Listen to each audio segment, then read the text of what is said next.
Hi everyone, welcome to today's episode of Safe Community Wood Buffalo's Safety Spotlight. Today we are going to talk about getting on the go with your bike, because this week we've been focused on bike safety and all of those summer activities that put wheels under our feet and help us to go really fast and have tons of fun. When you are out biking or scootering, you're out on the trails or going down the sidewalk, you always want to be aware of everything that's happening around you, all of your surroundings.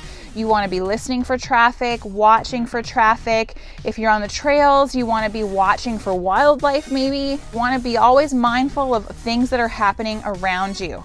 Also, be aware of the people you're sharing the trail with or the people you're sharing the sidewalk with, because there are a lot of people who are getting out and about now that the weather is nice. When you are riding your bike, you should always stay to the right of the trail or to the right of the sidewalk. If you come up behind someone, you should always let them know. Maybe if you have a bell on your bike, you can use your bell to ding and just let them know that you're behind them. But if you don't, you could just say, to your left.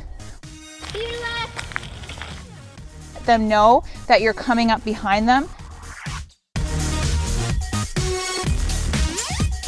Always tell someone where you're going.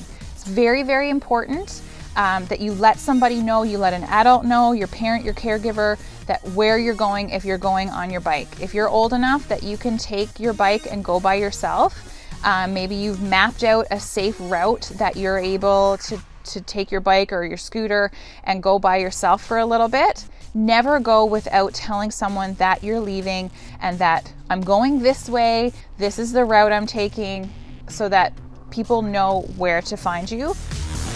If you're going on a bike ride with your family, then always make sure that you stay close together. If you go with your siblings or as a group with your friends, make sure that you stay with that group. You always want to be visible to drivers. If you wear bright clothes, that sort of thing will help you to be more visible. Another thing when you're on the go with your bike or your scooter or your skateboard, you want to pay attention to road signs and traffic signals. Very important that you're going on green and stopping on red and that you're pushing the crosswalk buttons when you cross.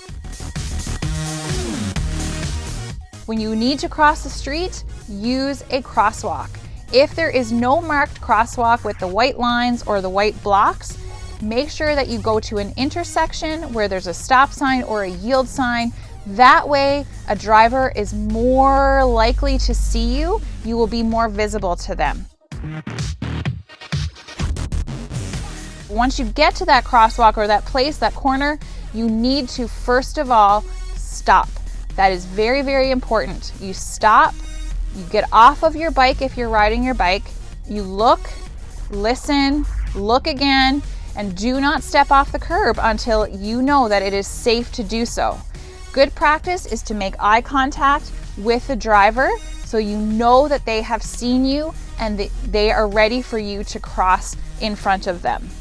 Walk your bike safely across the intersection to the other side where you can get on again and start going fast.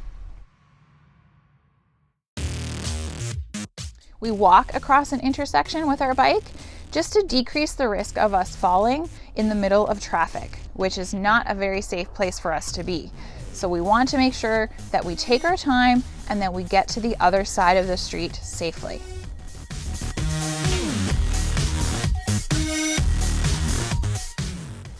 Last thing, hand signals. You may never need to use these. They are universal and they are good to know just in case. Hand signals are just like signals on a vehicle. They let people around you know which way you're going. So if you want to turn left, you would take your non-dominant hand just off your handlebar just for a couple seconds and put it straight out. You let people know I'm turning left, look, and then you turn left when it's safe to do so. If you want to turn right, then you would put your hand straight up just for a couple seconds. I'm turning right, and then you would turn right when it's safe to do so. If you want to let people know that you're going to stop, you would put your hand down, kind of the opposite of the right turn, just for a couple seconds, let people know I'm stopping, and then you would stop your bike. You can practice those. Sometimes it takes a little bit of coordination because you do have to take your hand off of your handlebars. So you definitely want to make sure that you can handle driving your bike with one hand. If you're not comfortable, somebody in your group can be responsible for making hand signals. You may never need to use them, but just in case, they are good to know. Left. Right. Stop. Thanks for watching today, everyone.